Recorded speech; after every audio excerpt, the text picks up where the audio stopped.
బంగ్లాదేశ్లో అల్లర్ల నేపథ్యంలో భారత్ అప్రమత్తమైంది. భారత సరిహద్దుల్లో పహారాను ముమ్మరం చేసింది. మరి బంగ్లాలో గొడవలను ప్రధాని మోదీనే పరిష్కరిస్తారని ప్రపంచ దేశాలు ఎందుకు భావిస్తున్నాయి?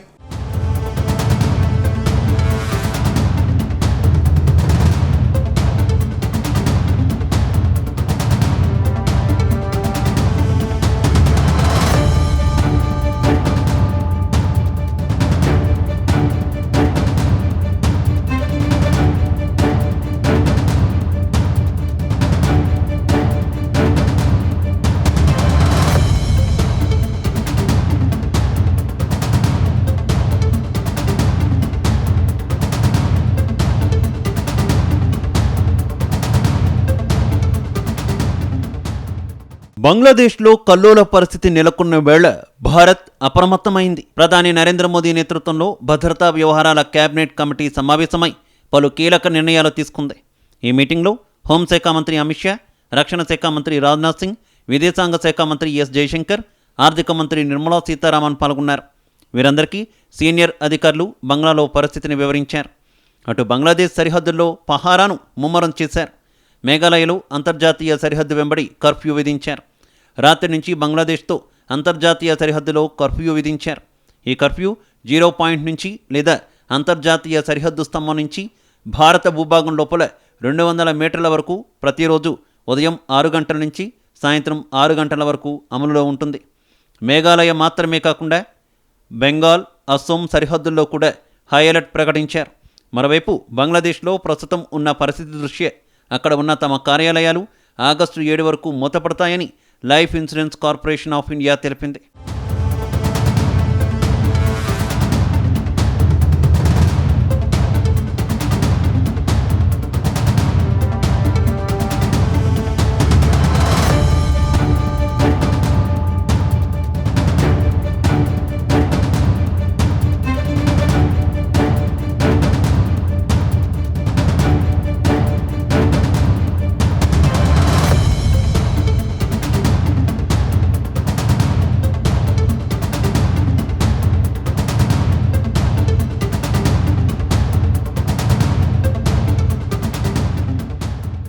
మరోవైపు బంగ్లాదేశ్లో ఉద్రిక్తతలు హింసాత్మకంగా మారడంతో ఎయిర్ ఇండియా కీలక నిర్ణయం తీసుకుంది. ఆ దేశానికి విమాన సర్వీసులు తాత్కాలికంగా రద్దు చేసింది. అదేవిధంగా భారత్ నుంచి బంగ్లాకు రైళ్ల సర్వీసులను రద్దు చేశారు. ఇందులో భాగంగా కోల్కతా ఢాకా మైత్రి ఎక్స్ప్రెస్ రైలును రద్దు చేశారు. అయితే ఈ రైలు సేవలు జూలై 19 నుంచి అందుబాటులో లేవు. బంగ్లాలో తాజా పరిస్థితి నేపథ్యంలో ఆగస్టు 6 వరకు కూడా సేవలు రద్దు చేస్తున్నట్టు రైల్వే శాఖ ప్రకటించింది. బంగ్లాదేశ్లో కల్లోల పరిస్థితితో ఇరు దేశాల మధ్య వాణిజ్యంపై కూడా చాలా ప్రభావం చూపింది. బంగ్లా ప్రభుత్వం అత్యవసర సేవలు తప్ప 3 రోజులు ట్రేడ్ హాలిడే ప్రకటించింది. ఈ నేపథ్యంలో బంగ్లా పోర్టుల్లో కస్టమ్స్ క్లియరెన్స్ లేక ఎగుమతులు దిగుమతి స్తంభించిపోయిందని బెంగాల్ ఎక్స్పోర్ట్స్ కోఆర్డినేషన్ కమిటీ కార్యదర్శి ఉజ్జల్ సహా తెలిపారు.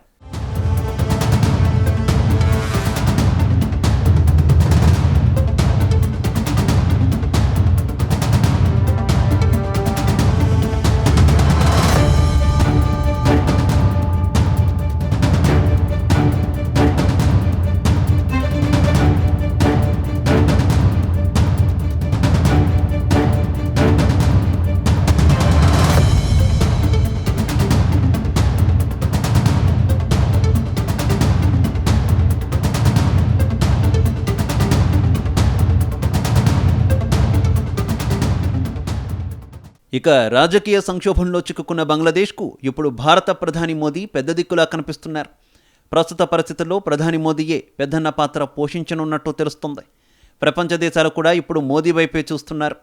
ఇప్పటికే మోదీని శాంతి కాముకుడంటూ అమెరికా అభివర్ణించింది. ప్రస్తుతం బంగ్లాదేశ్ మాజీ ప్రధాని షేక్ హసీనాకు భారత్లో ఆశ్రయం కల్పించారు ప్రధాని మోదీ. షేక్ హసీనా రాజకీయ శరణార్థిగా యూకేలో ఆశ్రయం కోరినట్టు సమాచారం. దీనిపై బ్రిటన్ ప్రభుత్వం ఇంకా ఎలాంటి నిర్ణయం తీసుకోలేదు. దీంతో యూకే ప్రభుత్వం నుంచి అనుమతులు వచ్చే వరకు ఆమె భారత్లో ఉండేందుకు న్యూఢిల్లీ తాత్కాలిక అనుమతులు ఇచ్చినట్టు సమాచారం.